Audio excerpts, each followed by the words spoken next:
This is a Rogue Media Network podcast.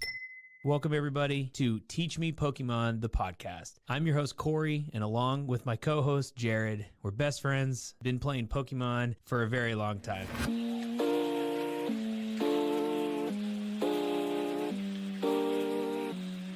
Hello, Pokemon world. I'm Corey. I'm not Corey. I'm Jared. With me is Corey. Woo! Oh, who's Corey? There's two Corys here. It's a new age, Corey. A new dawn. Gone are all of the F cards. Like, we are Scarlet and Violet only.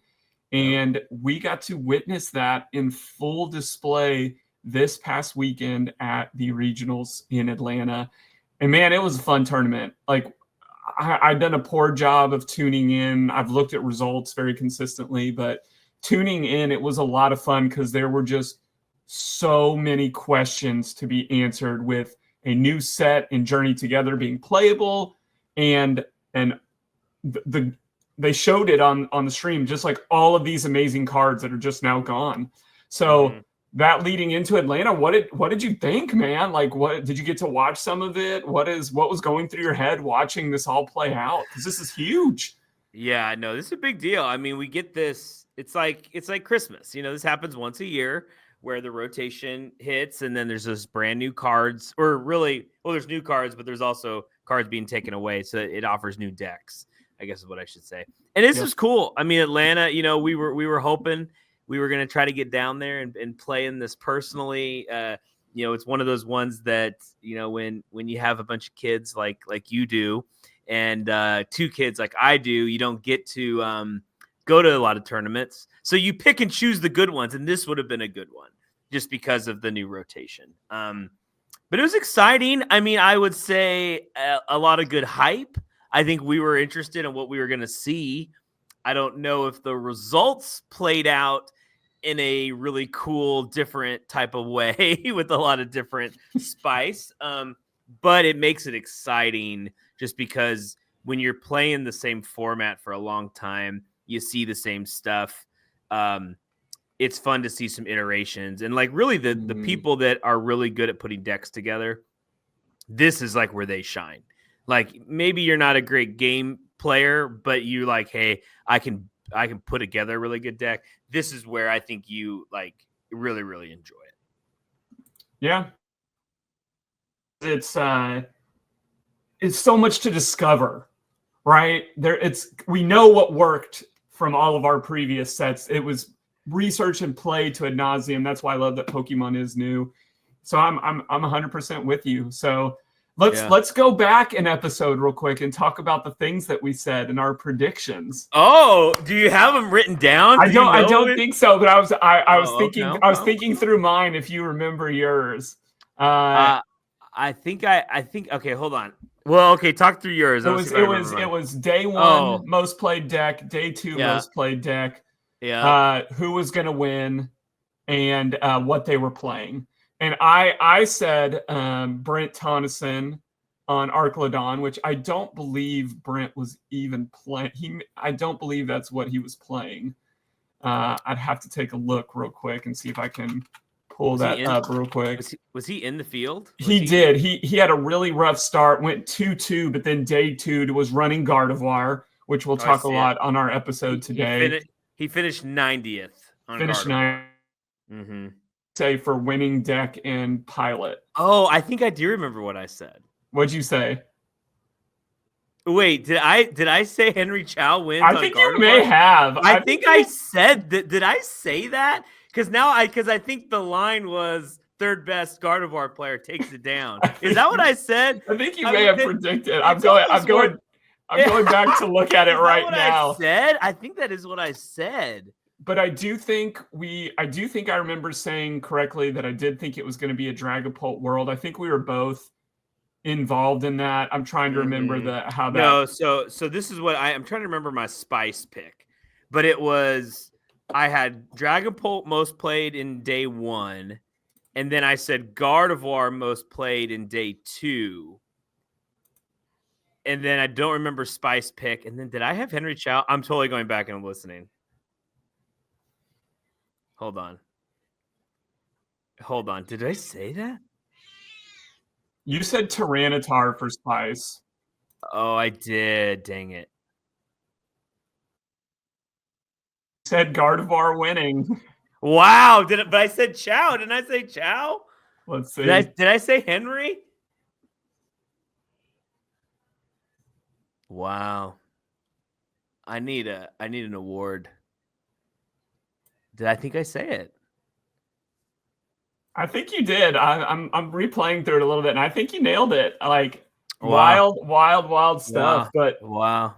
But let's talk through the finals real quick, because I think we were fortunate enough to see what are the two best decks in format, with I think the two best players Yeah. in the world right now.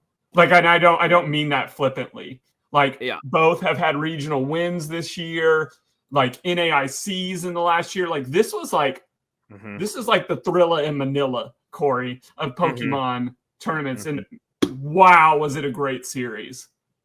Yeah, I think that, like, when you have how many were in this thing? 2,600 players, which isn't the largest tournament we've seen. We know we're at the 3,000 level now, I think, for us to really get shocked by a number.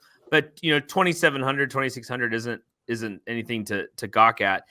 When you can have a huge field like that in a brand new rotation, and you have arguably the best 1-2 punch, for sure in NA, globally have to at least, they're totally in the conversation as well. That's incredible to me. In a game that is supposedly chance, where it's a luck of the draw kind of, sometimes you have the two best players get to the top and play each other and have a phenomenal match as well in that finals. It tells me that there's just a way to play this game differently and better than other people can do it. That's just how it is. And the way that they process information, the way that they can draw cards in a way that gives them the best odds of success. And then just in-game, I'll say mechanics, but strategy in knowing how to get around, the tournament that was Budew, right? But there were 9 million Budew cards in this tournament. So, like, how do you navigate around item lock and strategically knock out your opponent, but then can they unfair stamp, but they can't while they're item locked, but they're not item locked. So then do you Iono, anticipating that they have the just there's a lot of high level strategy. But yeah, Jared, that was my number one thing I had written down, was Henry Chow versus Andrew Hedrick in the finals. Like, that's incredible, right? And you take the other top 8, and nothing against, the other players here, but they don't have anywhere near the same accolades that Henry and Andrew do. And so I think when the top 8 was formed, this would have been the matchup everyone would have wanted to have seen. Absolutely. And we got it. And we did. And thankfully, they wind up on different sides of that bracket, and we're able to see it play out. And I mean, this could be something that we see again at NAIC, at Worlds. Like, if you had money to put down on who could make a run again, it has to be one of these two guys. Like, and this is what I'll say. Like, for Henry, it just feels like against all odds. Like, if you watch his games, he's like, I remember anybody being so in sync with their deck and their outs. And he'll lose a game because he just dead draws nothing. And you know this better than anyone, Corey. Sitting down 0-1 with Gardevoir is not a fun place to be, because usually at best you're talking about a tie. Yeah. And it happened. I mean, on his pathway, he goes undefeated in this tournament, goes 14-0-3. He did have 3 ties. And so he was able to probably turn, and this is just total assumption, in those 3 ties, he fell down 0-1 in all of them, was able to claw back and get that second win. But it's just so hard to finish a match in that way. And so really you just have to not lose them. But that's incredible feat in itself, is to not basically lose a match during your whole run. I will say Jonathan Means, shout out to Jonathan Means on Sylveon, did force a tie against Henry Chow in round 12. So, maybe the answer is just sitting there with the pink scarf around the Eevee evolution. Who knows? Maybe that could be it. So let's do this, because I don't think there's a whole lot to talk about with Dragapult. We'll talk a little bit about it as we get into the individual decks. I want to talk about the strategy of the meta, but first I want to look at the decks present with you. Sure. So we looked at day one. I sent those over to you during the stream. Dragapult number 1. Everyone was super surprised to see Goldingo at number 2, even though some of those were Dragapult Goldingo variants. Still Dragapult very, very strong. As we go into day 2, it's very similar information here. It's Dragapult number 1. It is Goldingo number 2. And then, we see to start playing out Terrapagos, different variants of that. But here's what we always see, Corey, and this is the story that's true and true. It's nobody wants to, the majority of people don't want to play Gardevoir in day 1. It was not in the top 5 most played decks. Oh, but then there it is in the top 5 decks of day 2. It's just so good, but it's just such a technical deck that clearly want to play at scale. Yeah, I think people are. I think from the technical side, it is more difficult. I think they don't want to. The game, the timer. I think, like we talked about, best of 3s. Gardevoir is a slow deck. You have to speed do it. Like, you almost have to watch Tord play this deck when he is down 0-1. It is like a tornado hits that table. He is so fast. And on the old Gardevoir, there was so many more actions you had to take, and it was like, it's hilarious watching that. You go back and watch it if you're listening to this podcast. Go watch how Tord plays speed Gardevoir. But like, majority of the time, it's hard to play this deck quickly, and I think that scares people away. I think they'd rather just play their Terrapagos, which is really kind of guarantees you a good start every time. If you get the Rotom, you're usually good, right? Which is really nice in a regionals. And I think Dragapult gives you the draw. That's kind of maybe the new man's Gardevoir, kind of that stage 1 lets you draw cards. But yeah, I think it's funny to see the jump. I think Dragapult went from, you sent that graphic and it was 16% day 1, and then it jumped to 27% in day 2, which is crazy. But then Gardevoir, like you said, wasn't even on the page in day 1, and then went to what in day 2? It went from not even on a chart to it was 4th in day 2 with a share of the meta at 8%.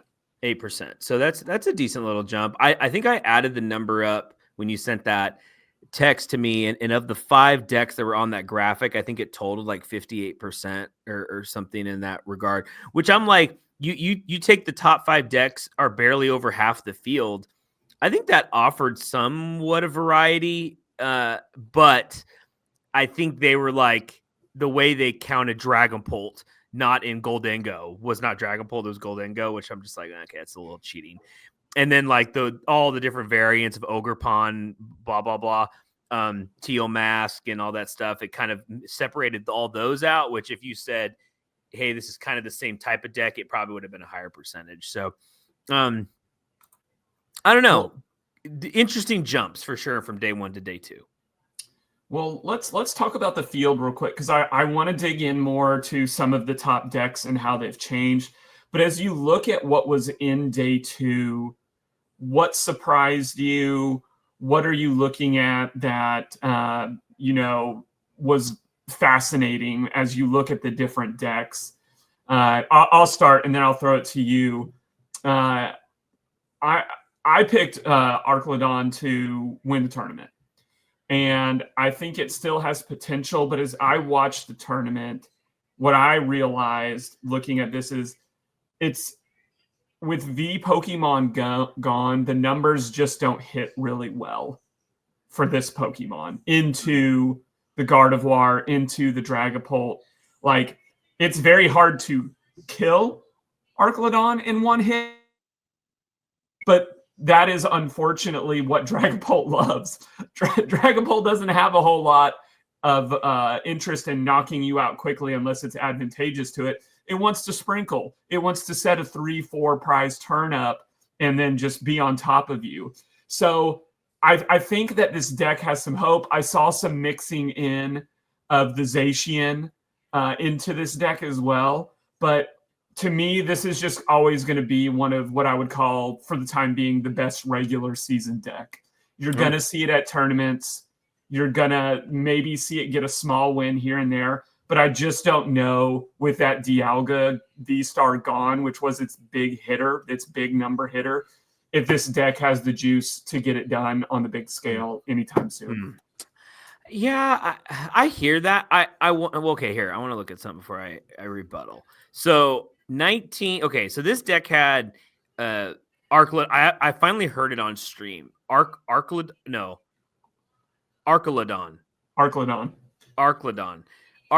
19 people played it in day that made day 2. 7% of the field, and so not a huge share. I feel like if it had more people playing it, you would have seen 2 of these in top 8. And what I mean by that is, if you look at Isaiah's build, which he finished 12th, right? With the poison. So it gives you counterplay against Budew in a lot of different ways, actually, because Arclidon can just knock it out with the 30, with attach a metal energy, knock out Budew, and you're kind of fine. Now you only have 6 metal energy, and you have to search for him. You can't play a vessel or whatever because you'd be under item lock. But if you go first, which every Budew deck wants to go second, you can attach and then pass, and then you're a lot of pressure there. The poison is the other one where there's a lot of pressure you can apply onto Dreepies and Raltzes, Budews. You can get that cheapy knockout going first if they start Budew. So I think this actually played pretty well. I understand your point. It can't one-shot Dragapult. It can't one-shot Gardevoir. But it can't really be one-shot in return. And if you have the ability to scoop and then hit again, that's pretty good. And they're poisoned. So like you have the Mochi. You hit in 220. Binding Mochi, you hit 260. The poison tick gets you to 290 if you have the stadium in play. And then if that Dragapult, you're going to force it to retreat or it's going to die on the return. Right. So actually, I think if there had been 14% instead of 7, you would have seen 2 of these in top 8. I think it plays really. In fact, I'm gonna build this on live today. This is actually a really good deck. After looking at Isaiah's build here, I'm putting this together. This is really good. Really good deck. Really good. You should have had. I understand I had the right deck and right player that won the tournament, so kudos to me. But I think you were spot on. You were reading the meta correctly, Jared, with your Arclidon pick.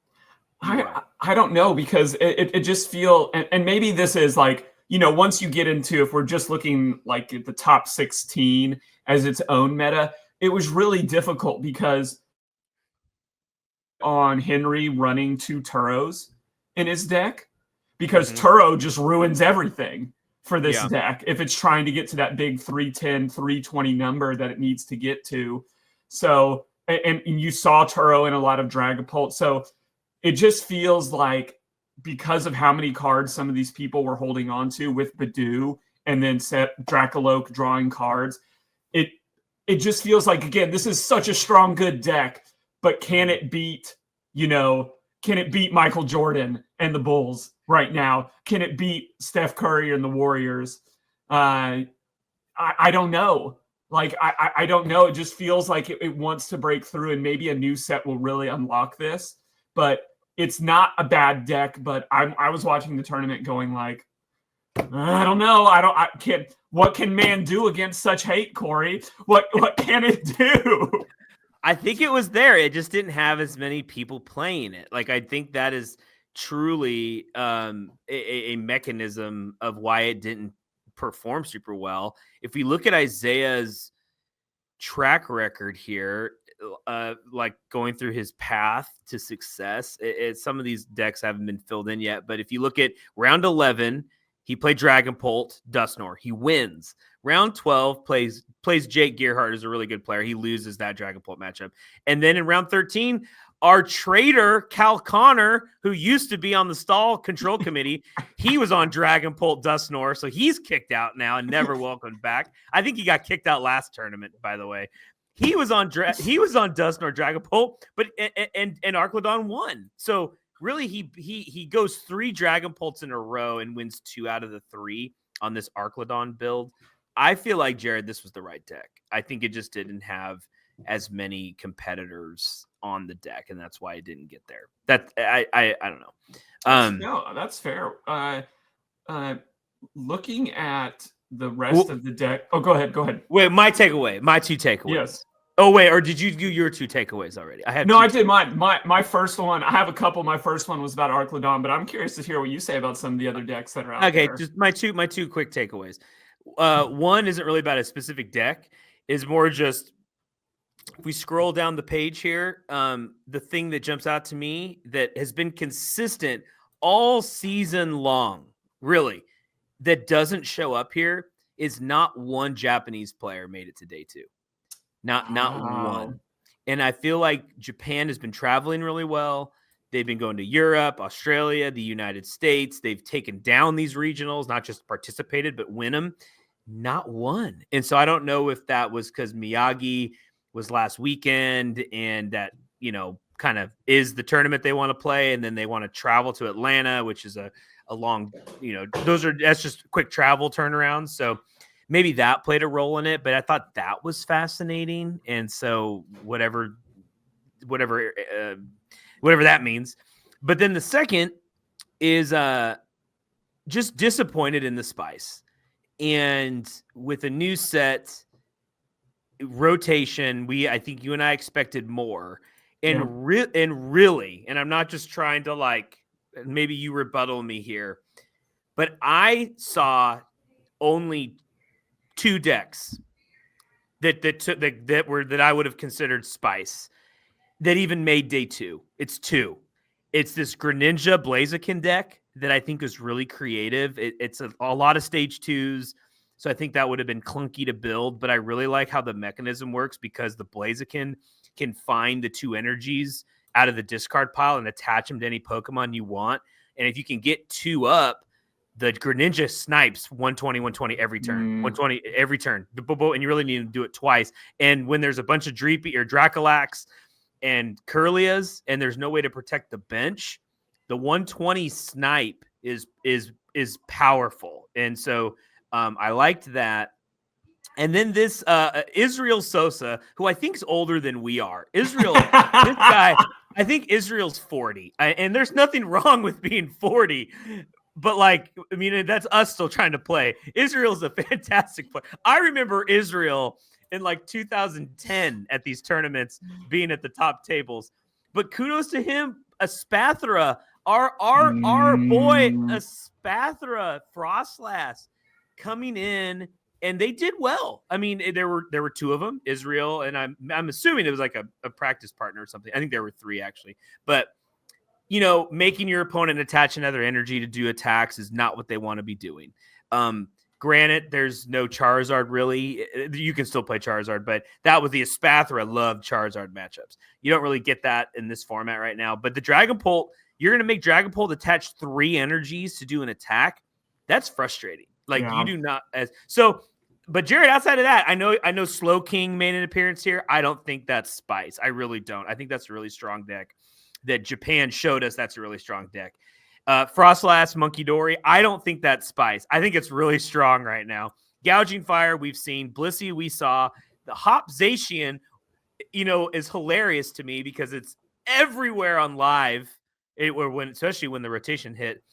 And now we just have 1 in day 2. But anyway, sorry, that's maybe 9 points, not 2. No, that's good. That's because I have a few I want to come back with. 2, and then I want to throw it to you for your opinion on. One is just the advent of, I'm just so surprised that Raging Bolt is hanging around in there. We saw it super popular last week in Japan, and it's had to reinvent itself a little bit. But if you would have asked me, I would have said this would have been in the deck list that would have had 1, 2, or 3 represented in day 2, but 19 Raging Bolts in day 2 is just phenomenal, with the best finisher in 44th. Again, that's not, obviously super, super high, but clearly a lot of people playing it to excess. Christian Fontenot is no scrub by any stretch of the imagination. I was just really surprised to see that much. maybe a little bit of a safe play. This thing that was super interesting to me, and I'll tell you, I have some stories about this, is you didn't shout out our running Mamoswine. And I don't know if you've had a chance to look at this deck, but I know this person. What? Personally. You know this person? Corey, Well, I hold on. employed this person for years. Mac Curry running Mamoswine Wait, in what? this tournament. Yes. Finished 260th, but Matt Curry is from Murfreesboro. Oh my gosh. What? Oh, you know what, Jared? You know what? It's time. We need a guest. Bring Mac on next week. I will try to get Mac is a local that plays in a lot of different. He's a very, very good Pokemon player. He used to work for us years ago at the escape rooms. What you see right here, we employed Mac for a number of years. And he's a gamer, great also Super Smash Brothers player. He's a very talented Super Smash Brothers player. And just a kind person, like won some stuff, gave it to Elijah at the last thing that we were at. But we have to talk about this deck, if not just for the local love. Sure. Yeah. Or even looked at this card before today. All right. So I'm going to tell you, this is not an overlook by my part. I play this deck probably 1 out of every 4 matches on live. I play Mamoswine. Wow. And I play Mamoswine. It is so I'm not like, you know me, I'm not going to play Dragapult. And I think this deck is like designed to just smack Dragapult because it can get to one-shot numbers and it has so much bloody HP that it's really tough to cut through. But the way that it's designed is really cool because it can find more Pokemon. You want the Pidgeot in here, which I can find any card. The Blaziken can find the energy. And then the sneaky, did Mac have Luxray? Yes, 2 Luxray in there. 2 Luxrays are super good because you get that automatic stage 2s right there from your hand if you're behind. So it has catch-up ability too. This deck frustrates me. I mean, it's when I moved, I play a lot of the spread now, Jared, because I love my spread decks. This deck, the Mamoswine struggles heavily against item lock spread, but so I haven't had too much trouble with it. And then on Gardevoir is pretty much now just an item lock Gardevoir deck is what it is. So Mamoswine struggles. It struggles in that. That's the only problem, and to say that's the only problem that it struggles against Budew is a big problem because there's lots of Budew. But this is a cool deck. So you've never seen this deck? No, I have not. Like I just thought looking through it was super interesting. It's cool to know the person that was piloting it. Yeah. Okay. Hold on. So for our audience, so sorry, we get excited. So Mamoswine EX, 340 HP, huge, probably one of the most HP Pokemon that we have, maybe besides like a Wailord or something, or like Jigglypuff if it has all the stuff on there. So, and then it has an ability. Once during your turn, you may search your deck for a Pokemon and reveal it. Any Pokemon you want and reveal it. Then it has a 2 energy fighting move. So only 2 energy, 180 plus 40 for each stage 2 Pokemon on your bench. So if you have a full bench, that's 380 HP. That's what we like to call overkill in this game. You don't need that much, but you can if you want. But then the mechanism in this is because the Mamoswine can find Pokemon, that helps you get more stage 2s in play. It runs a heavy Pidgeot line, a 3-2-2 Pidgeot EX, and then a 2-1-2 Blaziken. I mentioned the Blaziken in Greninja. Find any energy from your discard pile and attach it. And then the Luxrays, if you're behind, you can play Luxray down onto your bench as a stage 2, which makes it so cool. And then Mac had a one of Cornerstone Ogerpon. I was going to bring that up. Like just a pivot, just a good little pivot in there. Yeah, I'm impressed, man. This is cool. Too. No, it's a good deck. The other thing I want to point out, and I've thought about this a lot during the tournament, is both the Pidgey and the Swinub have Call for Family. And against Budew, that is invaluable because if you look at Mac's list, he's only running Buddy Poffin, which says he's very coming from being locked at the beginning of the game. But I think that's why the 3 Pidgey is there. So he has 7 Pokemon that he can start with. And then like most people in this tournament, is running a very heavy supporter line, has a Jock in there, has the ability to draw cards, has the Arven to be able to pivot. Like, I don't know, like that was the way that this was going to happen. And the other thing that we saw a lot in the Gold Dingo decks was TM Evolution. They're saying, I know.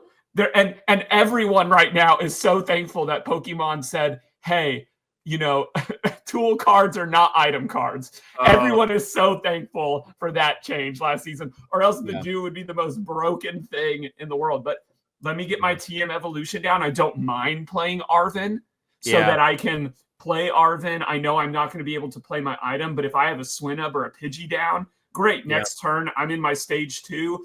And this deck just seems to flow. I understand it's not the best. It has some issues. It's a lot of stage 2 Pokemon. This is just cool. I just love it.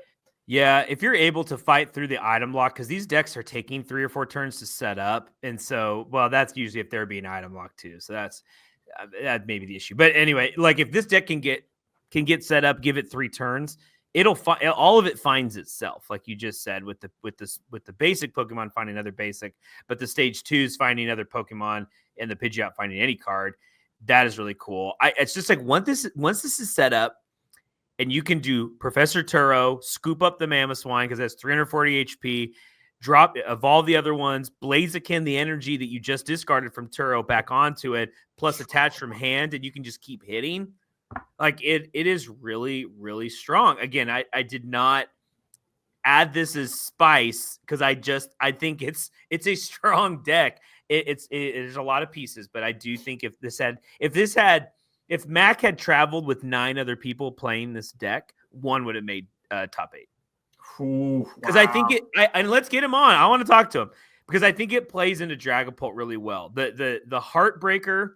So I'm looking at his pathway here. So he goes 4-0, starts 4-0. He actually beat a Sylveon here, so that's a little sad. 4-0. Then he loses to Christian Chase, who Christian Chase was playing. I have no idea. Oh, Dragapult. Duh. So then he loses. Okay. Then he goes, he gets a tie, a win, a tie, a win. So he is 6-1-2. 6-1-2 heading into round 10. So he's won his first. He goes into day 2, and then this is when he hits the wall. And so I want to know what happens because he finishes 4 losses in a row. And Edward Soto was on Terrabox. Oh, this one's a heartbreaker. He loses to Blissey. Oh, I've been there. The only other Blissey in day 2. Oh no, you got to beat Blissey as a fighting deck. And then Cyrus is on, I can't tell, something with Noctowl. And now my computer's acting up. And then another Noctowl deck. So we'll talk to Mac and see what happened. We just need to know what happened here. We'll get him on. Yeah. I'm super cool. Last thing I want to talk about decks, and I think this will transition into a conversation I want to have with you, is I was so excited to see the Flareon Sylveon decks because this felt like new good stuff. Yep. And it did not register with me as I was watching it that this was a Lily's Clefairy play. I thought this was more so about its really cool ability where it can shove Pokemon into the thing, because the question that I was asking the entire tournament is, what, besides Gardevoir, what hits 160 or more that's psychic that you can partner here? And this deck said this, and I have options. So tell me if you've been seeing a lot of this on live and just kind of the joy that you had seeing this pop up and being run.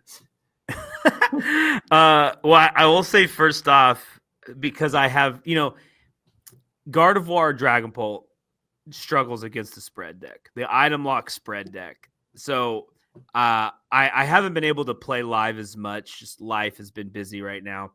And so, but I'm like, okay, I'm back in Arceus League. I'm at 1650. And then I got back down to like 1590 and then back up to 1630. And I was playing Gardevoir and I'm like, in the mirror matches take forever. So I was just like, I'm doing Monkey Dory spread because I just want auto wins. And so that's been a good climb here. I'm trying to get to 1800. That's the goal for the end of this it ends in like 3 or 6 days or something. But point being, I've played against this deck a few different times and I just smash it because it just doesn't. It's really hard for this EV Sylveon deck there's so many abilities on the board for it that it's a little tough.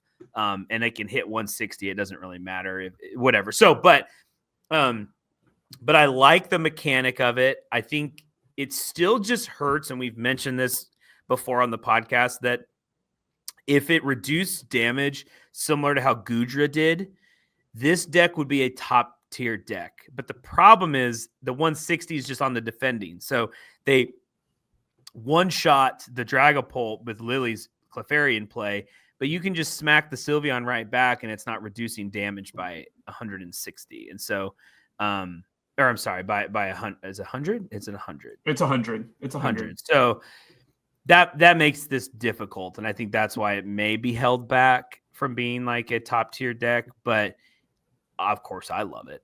I think this is incredible. I mean, the Angel Light is a move that is unlike any other move where you can just pick 2 of your opponent's Pokemon and tell them, put it back in your deck. I mean, oh my gosh. Oh my goodness.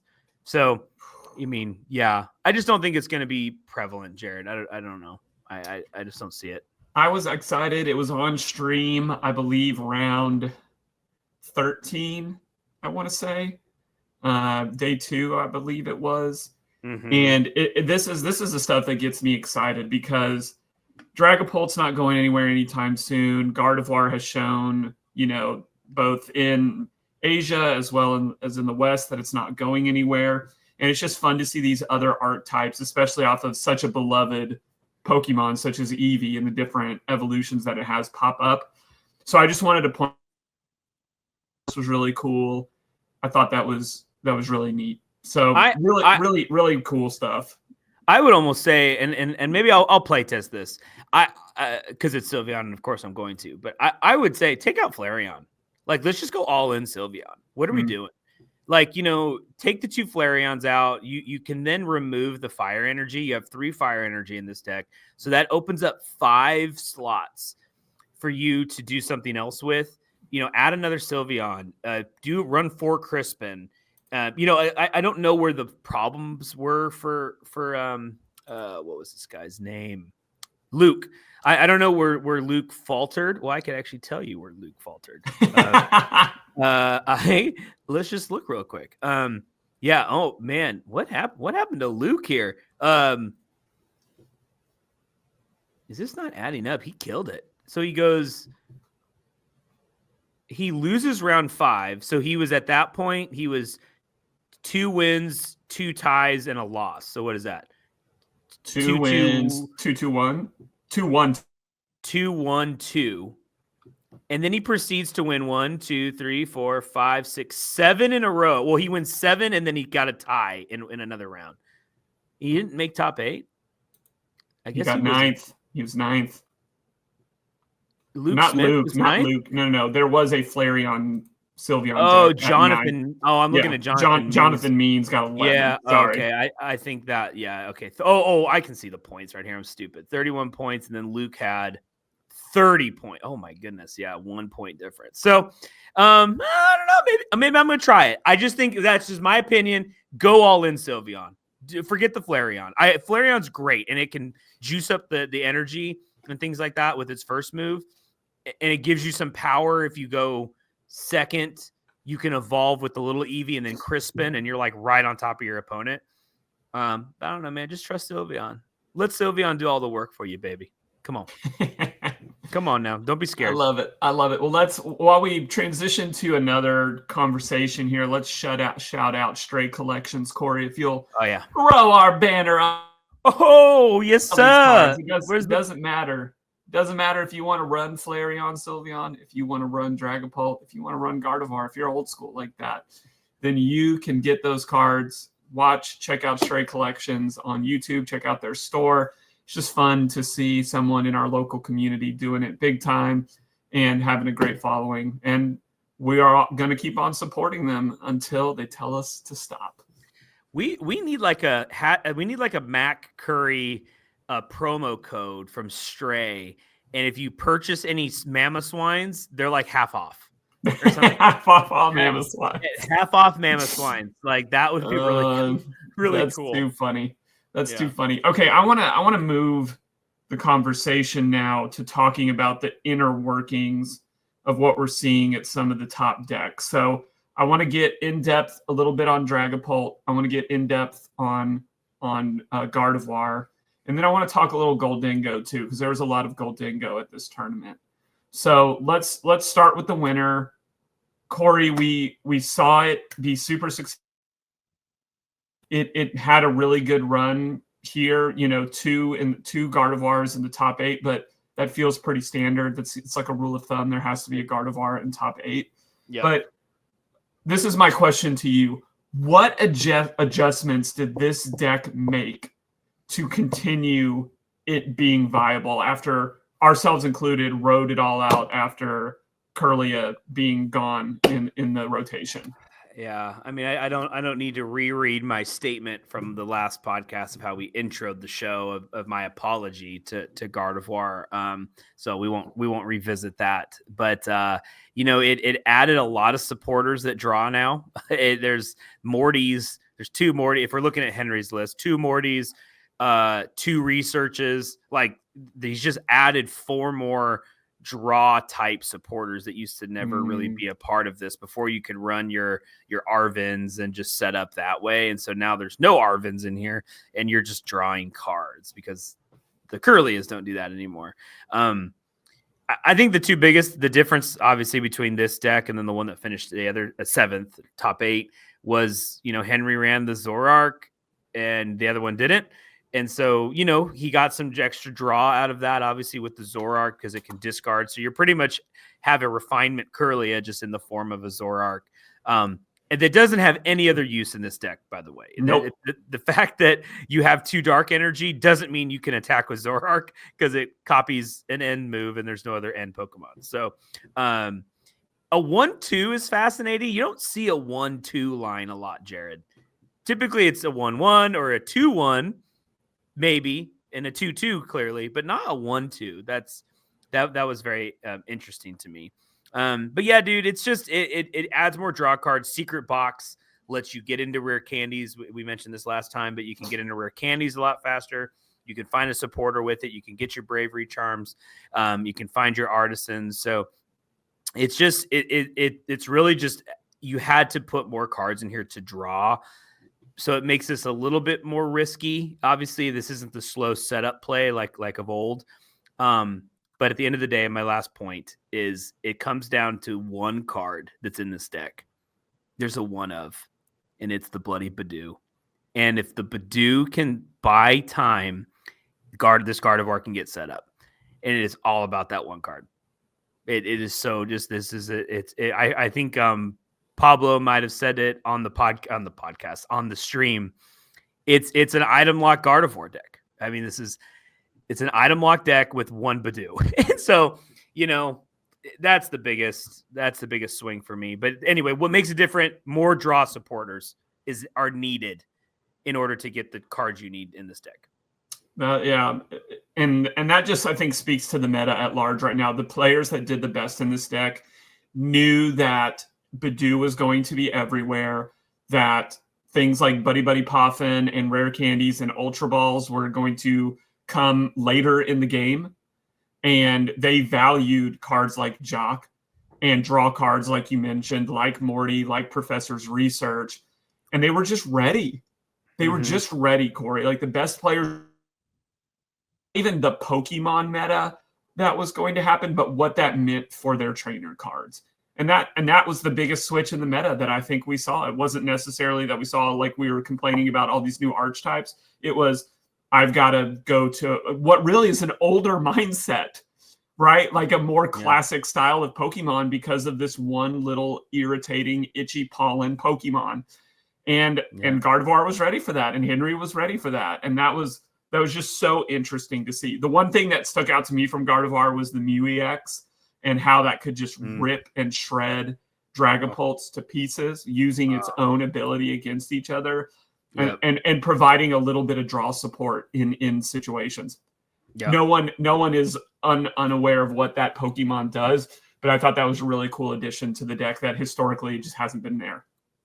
Yeah, I know it's a really fun addition that normally you would think that those always should have been married together, and it never really was because it's the low HP. It didn't need the restart ability to draw more cards, but it works super well in this deck. And to be able to copy other moves, maybe like you said, the Dragapult with the Phantom Dive like that, it is really clutch.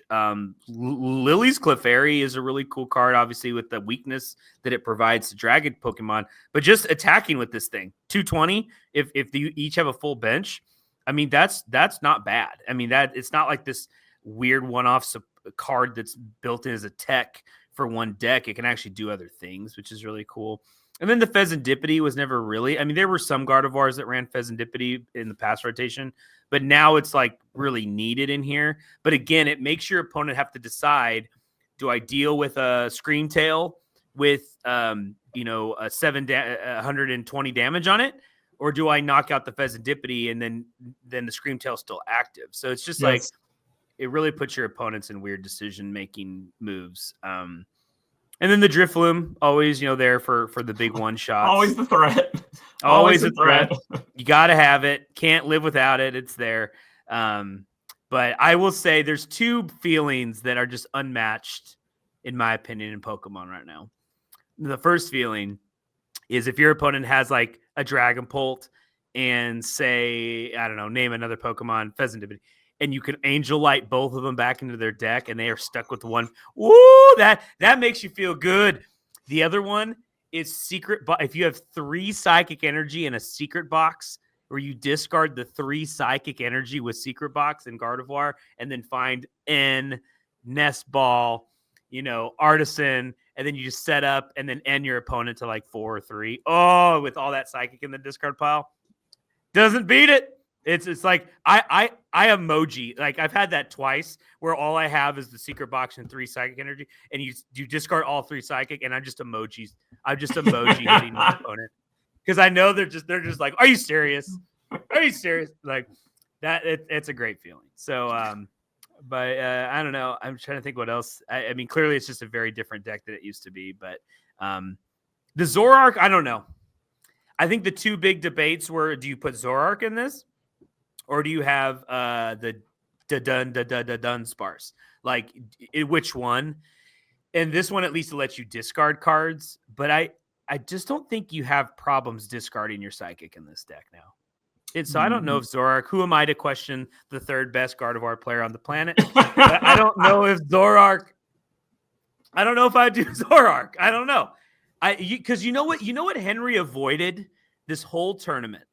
You know what he avoided? Because he's lucky dog. He avoided it. You yank out the Zoroark with Counter Catcher. What do you do, Jared? Well, we saw that. We saw that in his top 4 against a really great Dragapult player. I forget her name off the top of my head. Yeah. But that was in game 2. That was all that she had left. She was yanking out the Zoroark, counting energy, and then just item locking. And didn't know that he had 2 Turos. Again, like ready for the situations, ready for what an Archlodon might do. But that with the advent of stall and control not being a thing at all in this tournament, which we didn't really talk about, minus our good little peacock Pokemon friend out there trying to do a little bit of stall and control. It just was like, but it is a liability, and it could be capitalized on in future sets. But right now, it felt pretty safe for him to do that, and the risk paid off. Yeah, I would just do it again and again and again. I mean, if he's going to play the Zoroark down, just keep pulling it out. And then again, maybe he's not going to lay it back down, which you can't force him to evolve like another Zorua into Zoroark. But I don't know. One board. 1 or 2 Turos, you're right. If any of those get played during the match, that's what I'm gunning for. But yeah, great. I mean, good run. I feel like the Lily's Clefairy just way too strong in Gardevoir against Dragapult. Against the Dragapult, yes, too strong. Absolutely. Well, let's talk a little Dragapult. What did you see? What variations were you looking at? Why is this deck? Excuse me. Why is this deck so strong, Corey? And what did you see? Because this was top played deck I think if you took a straw poll, people would say this is the best deck in format right now. Mm-hmm. Are we living in a Dragapult age? Yeah, let me cue up a clip from a few months ago really quick. Boop, boop.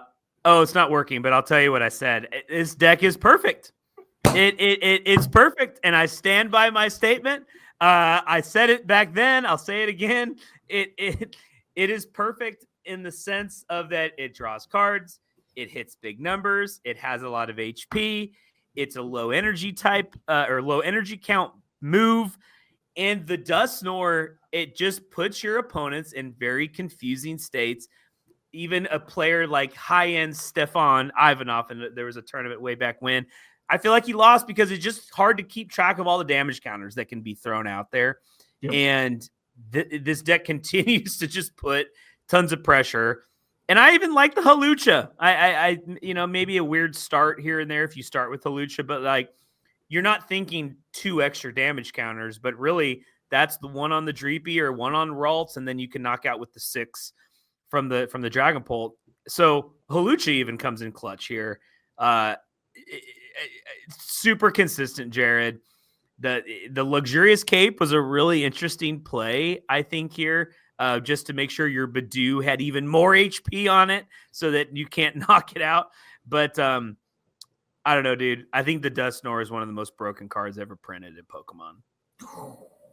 I agree. And it's even been slowed down, right? Like, I'm trying to remember a tournament where we saw this many Dusclops because you can't rare candy as easily into the Dusknoir, which has been the classic Charizard play of the past.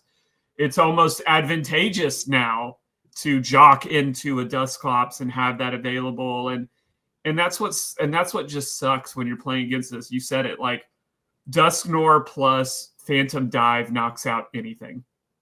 So your active isn't safe, and there's nothing prevent it to going down on a bench and then 210 going on something on your bench with the damage counters. Like, there's just nothing to against this deck. You can't. You have to come headstrong at this deck. You do, and 5 ways to gust, 2 bosses and 3 counter catchers. Like you just can't. You're gonna fall behind. It always does fall behind, but man, does it catch up. And it's really, I think this is one of the hardest decks to close out. This wouldn't be a Teach Me Pokemon podcast, Jared, without a sports reference. And this reminds me of like a Golden State Warriors team that, like, you think they're down and they're just so hard to close the door on it, because you have the Gimmick and Steph Curry that can just circus shot 3-pointers, what he does. And it's so hard to beat that team to close them out. And so this same with Dragapult. And so it's just so tough to do that. And this deck is so strong. And the Dracolax, 4 Dracolax, it draws cards.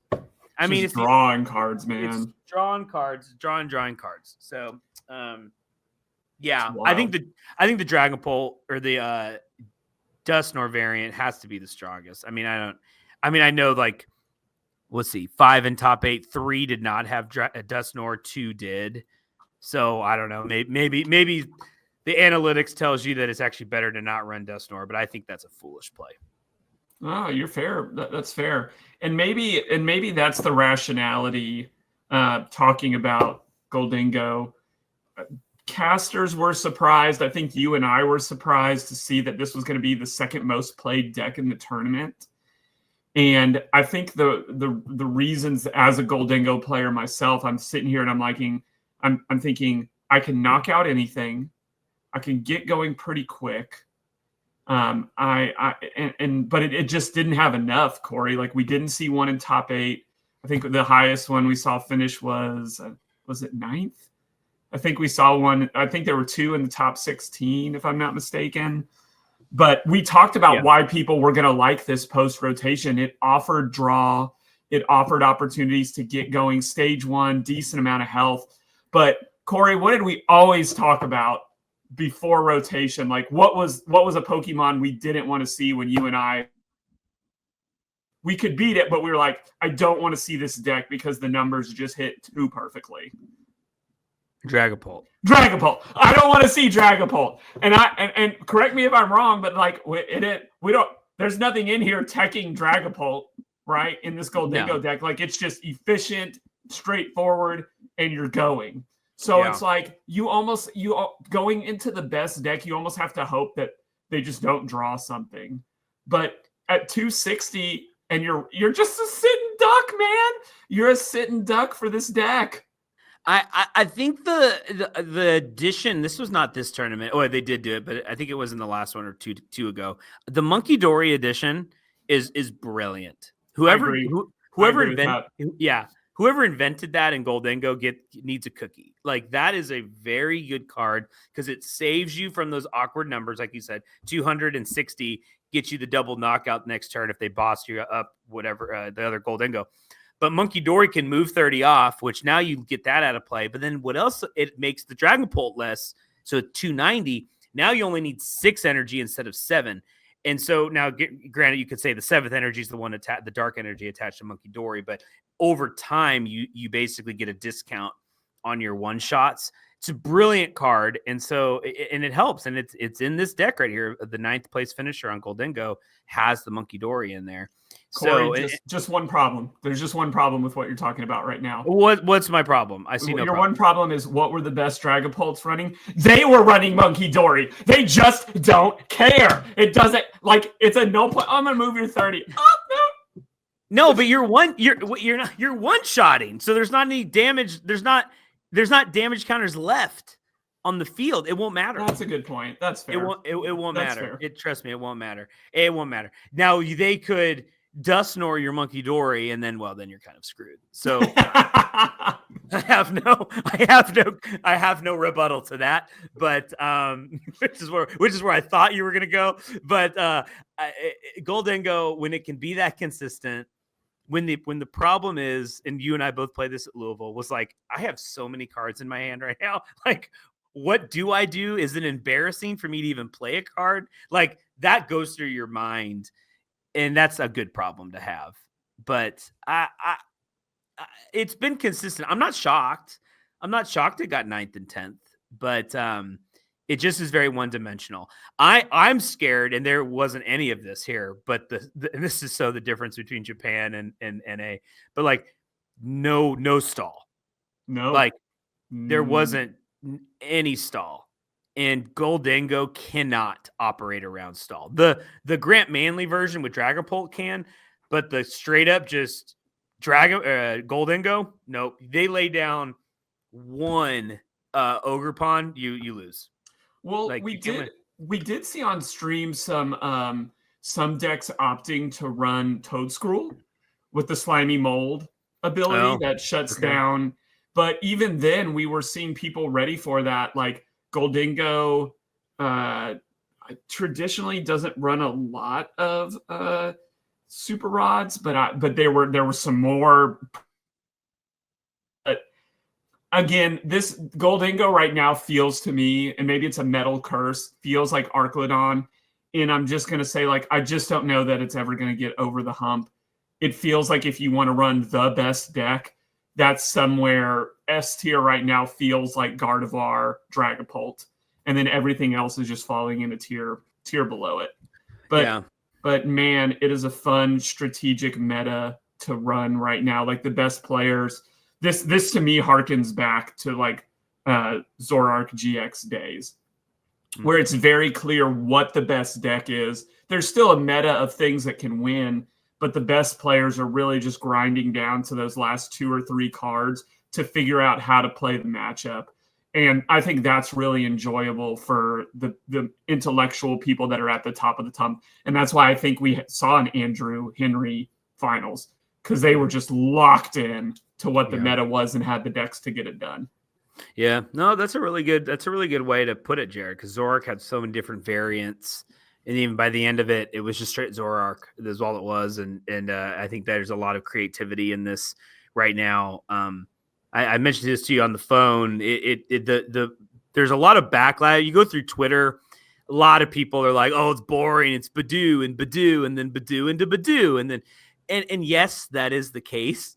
But I think it offers a ton of strategy on when to stop doing your Budew and then hit. Like, okay. You're taking us into education. This is perfect segue. You're taking us into education. So education today is called What Do I Budew? What do I Budew? Because I want to have this strategic conversation. So for our education today, we're going to talk about in depth this little 30 HP Pokemon. I think everybody knows what it does, but we have to talk about play and counterplay with this Pokemon. So this is going to be our education moment today. Is going to be Corey and I ideating, looking at what can I do against Budew, or what do I do with Budew, or what do I Budew? Because these first two or three turns, Corey, are determining who's going to win the game. That if both players can get out Budew, they are setting up 3 or 4 or 5 turns ahead what is happening, and it's allowing them to do so. So, Corey, sorry to cut you off there, but this was too perfect. No. What are you seeing, and what should players be thinking if they want to either play Budew or counter Budew? Okay, what is that item card? Isn't it like Helmet that puts 2 damage counters? What's the one where it puts 2 damage counters if you attack it and it has that item card on it? Or tool card. Tool card on it. The 2 damage counters, the one I'm thinking of is from Pocket, and that is the Helmet. Maybe I'm thinking of a different. I thought someone ran. There's the one if it gets knocked out, the punching box. No, it was on stream. Maybe it was Lucky Helmet, but that draws you cards. That was draw cards, yeah. Yeah. Well, anyway, okay. So, what I've seen this iteration yesterday. I don't know if it'll be popular because you can't run it in every deck, but the spiky energy is kind of cool because it's a special energy, it counts as 1 colorless. But if you get hit, it puts 2 damage counters on your opponent's Pokemon. So Budew can really only do that twice, and then it's going to knock itself out, which I think is kind of cool. But in all honesty, what people are really doing, it's a broken record, but it's the Monkey Dory is the biggest counterplay that I think opponents are trying to set up, because if you Itchy Pollen, they Itchy Pollen you can then Monkey Dory the 10 and then Itchy Pollen them back, and you get the knockout. So now Bravery Charms are a big thing now, so that makes this a little bit more difficult. But yes, is that what you were asking? Yeah, is that the question? I'm looking at all the things. I'm looking at Bravery Charms on Budew. Back tournaments ago, people were binding Mochi Budewing and hitting big damage. And then it feels like there's these Pokemon out there, like you said, like Hopzation or even the Duraludon can hit for 30. So is it that mindset? Do I want to get a Pokemon out there that maybe in the long run isn't super advantageous to my strategy, but I know I can knock out that Budew just based on damage? Yeah, just that. I mean, the Arclodon has the 30 HP that hits or the 30 attack on its first move. In very, very, very specific situations, Screamtail can knock out Budew with 1 psychic energy, and it does 30, which that's kind of nice. The main one I think that we saw, especially in day 2, as the matchup starting to get more intense with Dragapult Dusknoir, is the Dusclops. Like a lot of decision points of like, do we Dusclop the Budew right now? Like, which never really feels good. And then especially with Bravery Charm, are you really going to Dusknoir a Budew?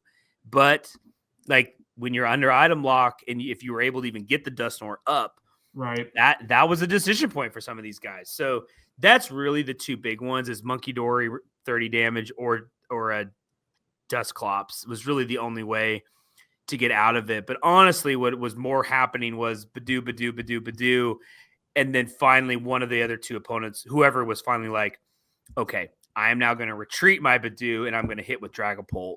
And that's what was mostly it was mostly the Dragapult players deciding to attack first because they could draw more cards than if Gardevoir players are running Budew. But yeah, I think Monkey Dory is still the strongest way to deal with it. I agree. Yeah, I agree. I just think it's an interesting thing to say.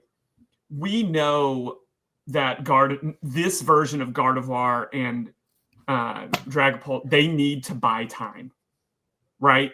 Because we didn't really see, in my opinion, what I would call a traditional speed deck in here, right? Miraidon can't do anything, one, because it's gone, but Electric can't really do anything into this meta because, well, it can't play its best card, right? So is there something out there, Corey, that I'm wondering, in my response to Budew, it's, can I get on top of Budew and not be afraid of a counter catcher and just have enough momentum? Because I understand that all of these decks are running rare candies. So if I'm not Bedewing in return, their response is probably going to be rare candy Gardevoir, rare candy Dragapult, but Acalac, because they want to get draw up. So in your opinion, is there going to be a speed response, the way that we've seen Miraidon in the past be a speed response to this tournament to get around Budew? I mean, I think Hop Zacian's clearly the choice to do that, but I can't find the energy. Well, but it doesn't need it. The tool card makes it hit for free, and it hits 60. And if you have the stadium, it's 90. And if you have Snorlax, it's 120 for no energy. I'm still just, I need to play it. I've just played against it so much. I've never actually built it. No idea why there was only one in day 2. How did that deck have one? You're talking about speed deck. That's the speed deck. Is it can hit 120 and 30 on the bench for no energy. And so I'm not sure what's going on, but there wasn't any. It struggles with a pairing, I think, like the Archlodon, that's the most common. But outside of that, it doesn't really have a really good friend yet in the meta that it can play with. But that's a huge response to Budew, is because then if your opponent has another Budew on the bench, knock that out too. So that would be my, just off the top, off the dome real quick. Response to Budew would be Hops Zacian. I'm seeing that. You're right. I'm seeing that a little bit in some of these decks. Again, Hop Zacian not giving you a lot of HP, but that's traditionally Speed hasn't really cared about that. If they can get on top of you, their goal is just to get on top of you, smother you, and then let's go to game 2. That's what I'm wondering is, it feels like your only way is to either fight on their terms, which is really difficult. Again, you never want to fight on Gardevoir's terms or on Dragapult's terms, or you have to come at them with something that's just going to disrupt them in terms of either speed or some type of, like, maybe a little bit what the Sylveon was going to do. But I don't know that do you see other Budew answers to Budew out there, or other Budew modifiers out there that you think we will see change as the meta? I mean, again, like the spike energy is kind of interesting, but I don't know if that will start to see its way into mainstream. There could be, I could easily see the Pokemon community going to find some weird fire type basic that hits 20 and knocks out Budew because it's weak. And so maybe that could be creeping up somewhere. I have no idea what that would be, but that could be there. I think we're seeing the poison with the Perilous Stadium that adds 2 more damage ticks. So if you just poison it, it'll die in between the turn. So I think that's a really intriguing way to deal with it. You're talking about with like a Brute Bonnet combo. With the Brute Bonnet combo. Again, I stand by my statement. If there had been 14% of the field on Archlodon, I think we would have seen 2 in top 8. And because they both had that mechanism, like they could both Brute Bonnet and drop the Stadium and knock out Budew. And so stadiums you can play, tool cards you can play if you're under Budew lock. So I think it's going to be more of that stuff to deal with these Budews.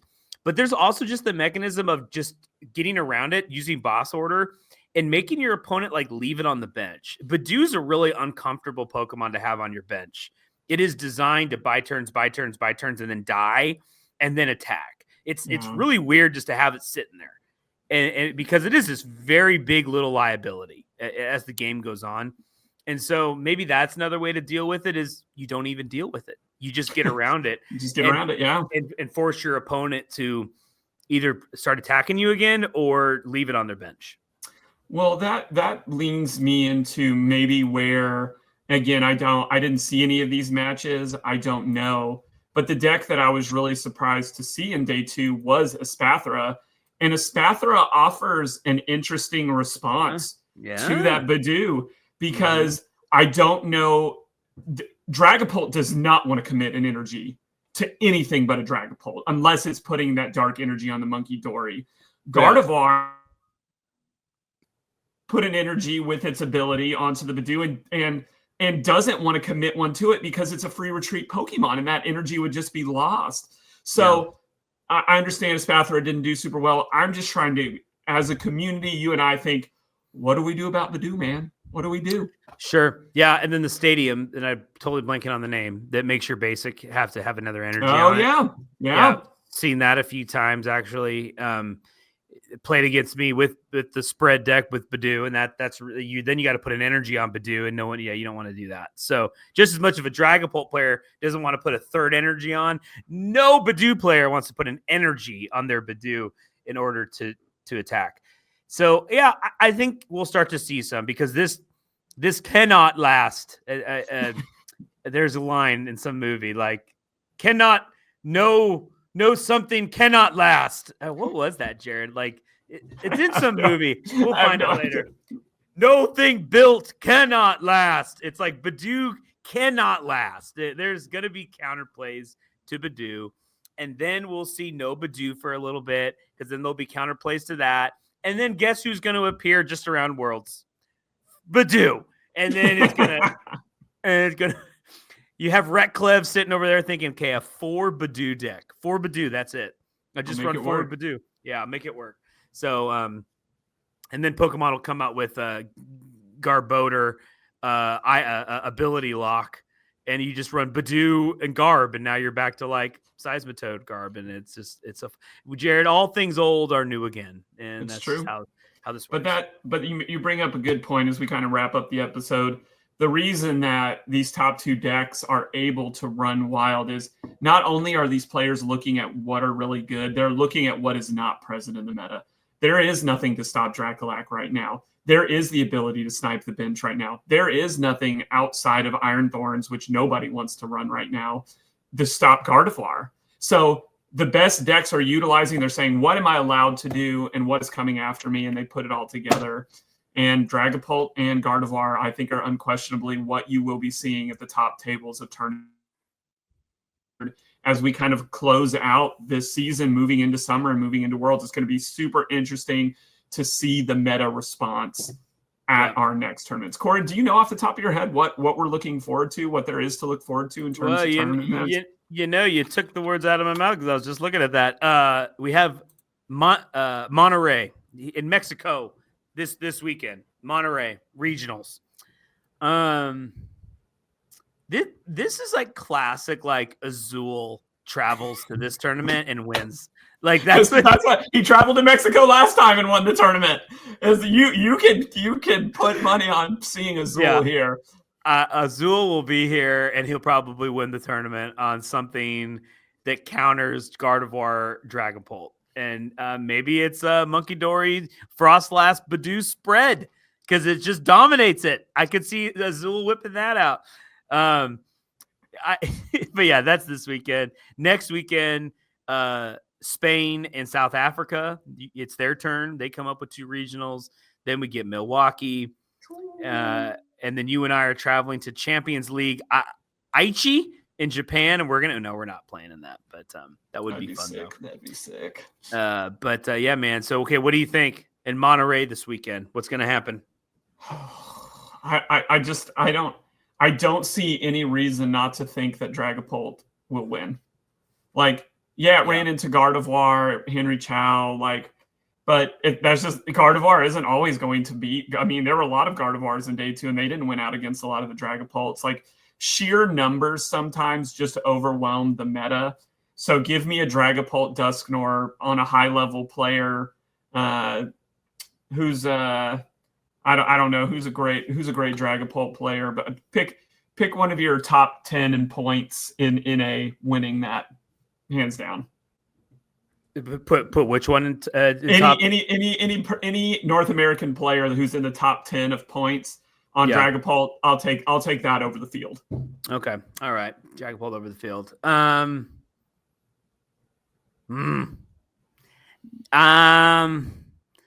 Goldengo's biggest problem is Budew. because it can't find any of its energy consistently. That is why it doesn't do as well right now. And so it's hard to pick it, but I'm going to say it's going to break through. Give me Goldengo. Wow, Goldengo in Monterey. That would be something, man. That would be something. It's going to do something sneaky, like it's going to add a third dark energy with a Monkey Dory, and that's how it's going to deal with Budew. Oh, no, it won't work because Budew does no damage to Goldengo because it's resistant to Leaf. Nah, I changed my... The Gimme Ghoul is resistant to it?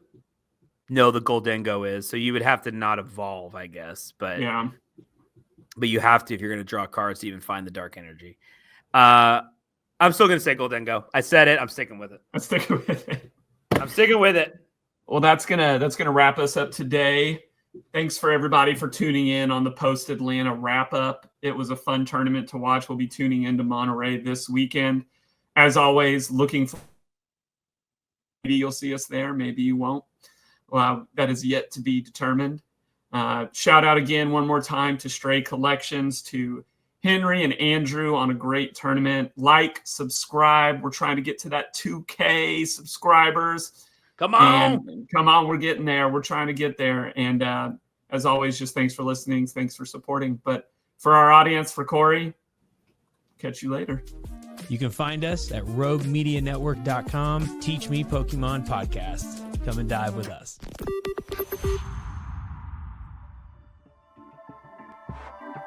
This has been a Rogue Media Network production.